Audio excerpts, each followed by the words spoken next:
Finger Deformities by Brandon Weaver. Each phalange is made up of 3 individual phalanx bones, and the thumb has 2. The phalanges are numbered from 1 to 5, beginning with the thumb.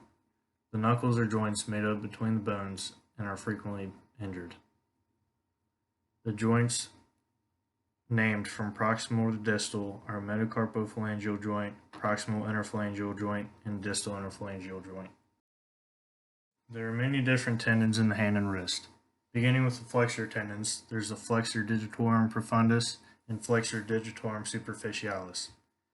The extensor tendons, there's the extensor digitorum communis, extensor digiti minimi, extensor indicus proprius. And then thumb tendons, there's the abductor pollicus longus, flexor pollicus longus, extensor pollicus longus, and extensor pollicus brevis.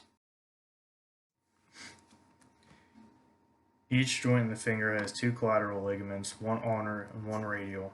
These ligaments prevent side bending. The fingers also have a ligament called the volar plate, which joins the proximal and middle phalanx at the proximal interphalangeal joint and prevents backward bending.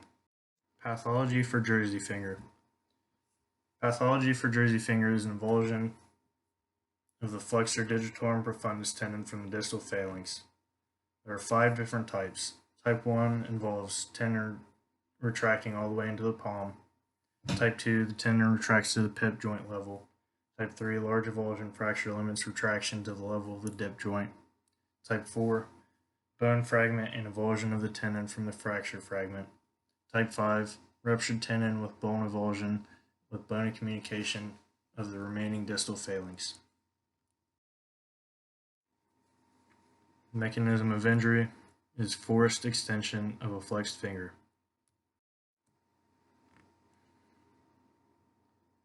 Signs and symptoms include pain, inability to flex the distal portion of the finger, swelling, and deformity. The injured finger may rest in a more extended position than others. Special tests include X-rays and testing flexion at the distal interphalangeal joint.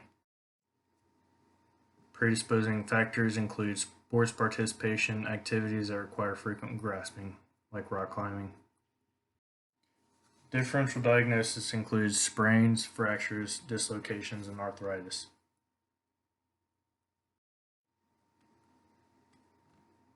Management and treatment for this condition involves police, NSAIDs, surgery, and physical therapy.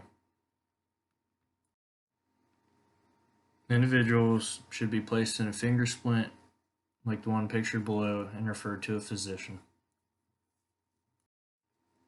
There's no Mulligan technique for this condition. Mallet finger is a rupture or avulsion of the extensor tendon. The mechanism of injury for this condition is forced flexion of the finger or hit in the tip of the finger that causes forced flexion. Signs and symptoms include pain, inability to extend the distal portion of the finger, swelling, deformity, and blood under the fingernail. Special tests include testing the ability to extend the dip joint and X-rays. Predisposing factors are sports participation and previous injury or surgery. The differential diagnosis for this condition includes sprains, dislocations, fractures, and arthritis. Management and treatment of this condition includes police, splinting and extension, and surgery. The affected finger should be splinted in extension and the individual should be referred to a physician. There is no Mulligan technique for this condition. Pathology of Boutonniere deformity. This is due to injury of the extensor tendon that attaches to the middle phalanx, causing a central slip, like pictured to the right. Pseudo Boutonniere deformity presents the same as Boutonniere deformity. The main difference is that dip remains passively flexible with pip extended, and with true Boutonniere deformity, dip is not able to passively flex while pip is extended. The mechanisms of injury are a direct blow to the finger, either tip or dorsal side, cut on dorsal aspect of the finger that can sever the tendon, and volar plate contracture. Signs and symptoms include hip joint cannot be straightened and dip joint cannot be flexed, swelling and pain. Signs and symptoms may develop immediately or 1 to 3 weeks after the injury. Special tests include Boutonniere deformity test or Elson test, which involves fixing the pip joint at 90 degrees and extending the dip joint. Boyer's test, which involves extending the pip and flexing the dip.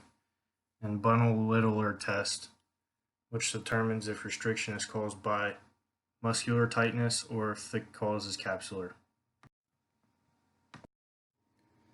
Predisposing factors include sports participation, arthritis, genetic conditions, and certain diseases.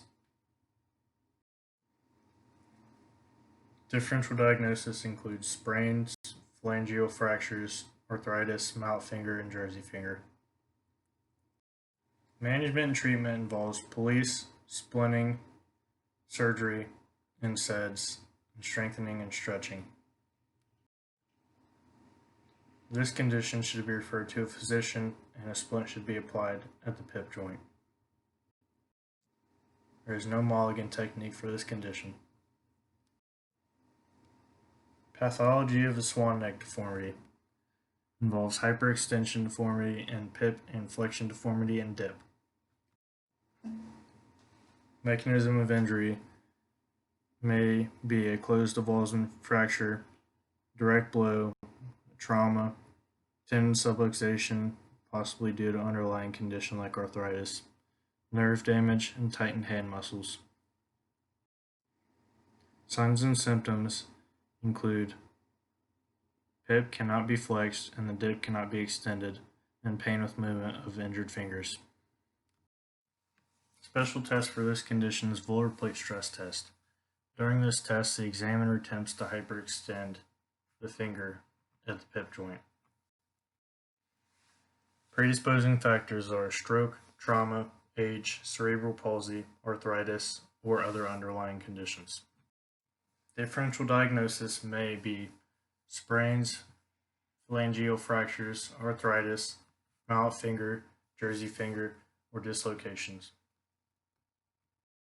Management and treatment involves police, splinting the finger, surgery, NSAIDs, and strengthening and stretching.